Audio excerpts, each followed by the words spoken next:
Seperti yang terjadi kemarin, ini saya udah janji mau cerita soal Dr. Sunardi. Ini yang terakhir. Hari ini kita betul-betul, negara hari ini betul-betul dihakimi oleh kelompok-kelompok yang menurut saya punya pemahaman bahwa terorisme itu identik dengan Islam. Terorisme itu tidak ada agamanya. Tidak ada agama yang menganjurkan terorisme dan ekstremisme, apalagi Islam. Nah, mereka ini yang melakukan pembelaan terhadap Dr. Sunardi ini adalah orang yang masih menganggap bahwa terorisme itu adalah bagian dari Islam. Coba bayangkan, ketika ada penangkapan di tubuh MUI misalnya, ini orang-orang yang mengaku sebagai ulama itu selalu yang paling bereaksi duluan. Ini kan aneh. Terorisme ini jangan diidentikan dengan Islam. Tapi kalian yang ngomong duluan, entah Anwar Abbas, entah siapa, selalu ngomong. Loh, kalau begitu dengan sendirinya mereka mengakui bahwa terorisme ini bagian dari Islam gitu loh. Ini kan logika-logika dasar gitu. Ya udah diem aja. Kalau Densus misalnya nangkep teroris yang memang menginfiltrasi MUI, ya itu kita nangkep bukan dia bagian dari MUI. Karena memang Densus sudah punya alat bukti yang cukup. Dia itu memang aktif dalam gerakan-gerakan jaringan teror di Indonesia. Banyak gerakan jaringan teror di Indonesia itu. Ada JI, JAD, JAK, JAT, JAS, MIT, MIB. Banyak sekali. Dan mereka bergerak di bawah permukaan itu sangat aktif. Mereka melakukan rekrutmen, funding, pendidikan, idat, persiapan-persiapan revolusi dan sebagainya. Banyak. Mungkin orang awam seperti kita melihatnya di atas permukaan, ya biasa-biasa aja. Tapi orang-orang yang betul memahami ini, saya tidak memahami ini, tapi saya mengamati betul. Bahwa mereka di bawah permukaan memang selalu bergerak. Dr. Sunardi ini, saya cerita Dr. Sunardi. Ini adalah hasil pengembangan dari beberapa tersangka yang sudah ditangkap sebelumnya. Bahkan nama dia disebut oleh para Wijayanto, Ketua Umum Jamaah Islamiyah yang sudah ditangkap bertahun-tahun lalu. Dan disebut oleh beberapa tersangka lainnya. Dan beberapa orang yang akan ditangkap setelah ini berkaitan dengan Hilal Ahmar Society. Dia adalah Ketua Umum Hilal Ahmar Society.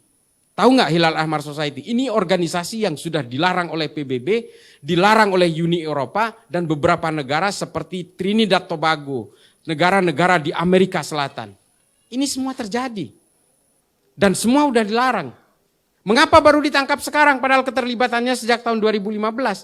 Kita harus mengumpulkan alat bukti yang cukup seperti yang saya bilang tadi. Undang-Undang nomor 5 tahun 2018 ini bukan pekerjaan mudah. Orang yang baru berniat tapi ditangkap. Buktinya dari mana? Itu yang harus kita collect, harus kita generate. Oleh karena itu Densus setahu saya tidak pernah bisa kalah dalam pra-peradilan karena sebelum nangkap semua alat buktinya sudah cukup. Media menyebutnya terduga, padahal ini udah tersangka. Dan apa yang terjadi adalah ini, ada info yang harus saya berikan karena ini disiarkan. Ini karena serangannya terlalu banyak seolah-olah Dr. Sunardi ini lumpuh harus pakai tongkat, nggak mungkin dia melakukan perlawanan. Dia bisa berjalan. Tongkat itu adalah alat untuk menjaga keseimbangannya setelah dia kecelakaan, bukan lumpuh. Dia sudah tahu akan ditangkap, makanya dia selama berbulan-bulan setiap keluar dari rumahnya naik ambulan. Karena mereka tahu Densus tidak mungkin akan melakukan penangkapan di ambulan. Densus tidak mungkin melakukan penangkapan di rumahnya karena dia buka praktek dokter di rumahnya. Tidak mungkin melakukan penangkapan di depan para pasiennya. Tidak mungkin melakukan penangkapan di depan anak dan istrinya. Ini tabu. Dan tidak mungkin juga Densus melakukan penangkapan di pondok pesantren. Tempat dia berasal kemarin itu, dari Ulul Albab. Dia kan dari pesantren nih.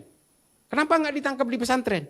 Itu standar operational procedure yang dipunyai oleh Densus. Tidak boleh melakukan penangkapan di lembaga pendidikan, di dalam rumah ibadah, di dalam ambulan sebagai paramedik. Tidak boleh dilakukan itu. Dan di depan anak istri beserta kalau dia dokter di depan pasiennya. Ini adalah rambu-rambu yang tidak boleh dilanggar. Itulah mengapa Densus melakukan penangkapan membuat obstacle di jalan. Ketika dia sedang mengendarai mobil non-ambulan. Ini yang harus diketahui, belum ada yang menyuarakan ini. Mengapa saya tahu? Karena saya juga ikut mengamati gerakan-gerakan mereka ini. Ini yang dilakukan. Dan ketika terjadi overmah, not to stand. Situasi-situasi keterpaksaan, dia melakukan perlawanan, membahayakan masyarakat pengguna jalan lainnya. Dia melakukan perlawanan kepada petugas, dia menabrak mobil petugas. Dan dua orang petugas yang naik ke bak itu dibawa sekencang-kencangnya oleh Sunardi. Dia berjalan siksak supaya dua petugas ini terlempar dari mobilnya. Dan betul, dua korban itu sampai sekarang dirawat di rumah sakit. Dalam situasi itu, petugas yang ada di atas sudah menggedor-gedor kap mobil itu supaya berhenti, dan dia mengatakan ini polisi, melakukan tembakan peringatan, dia tetap tidak mau berhenti, sehingga kemudian terpaksa dilumpuhkan ke arah bawah, makanya yang terkena itu adalah pinggul dan tangannya. Kalau niatmu membunuh pada saat itu, jidatnya yang dihajar, gampang sekali. Kalau dari belakang itu, kalau orang nyetir, yang nongol itu kepalanya. Tapi petugas masih berusaha untuk menembak tetap ke arah bawah. Tapi ajal berkata lain. Ini yang tidak diketahui oleh publik, lalu publik melakukan asumsi-asumsi seolah-olah ini memberangus umat Islam. Tidak ada hubungannya Islam dengan terorisme. Islam tidak pernah mengajarkan terorisme. Yang mengajarkan ini hanya kelompok Khawarij dengan segala kelicikannya. Ini saya sengaja, ini forum pertama yang saya buka soal ini. Kemarin saya di iNews, karena saya meyakini ini teman-teman Nahdliyin satu barisan sama saya, dan ini GMNU yang memang bertekad untuk bisa menguasai ranah-ranah digital, media sosial, ya silahkan ambil quote saya, siarkan. Ada ribuan teroris yang ditangkap oleh Densus, yang sampai hari ini masih hidup di penjara, dan setelah keluar dari penjara dibina, sehingga mereka insaf, mereka terderadikalisasi, mereka terintegrasi kembali kepada negara ini, bahkan sebagian sudah di-NU-kan, salah satunya Ustadz Sofyan Sauri. Besok ini hari Senin mereka akan hadir di pengajian Gus Baha, ini rutin. Densus melakukan itu.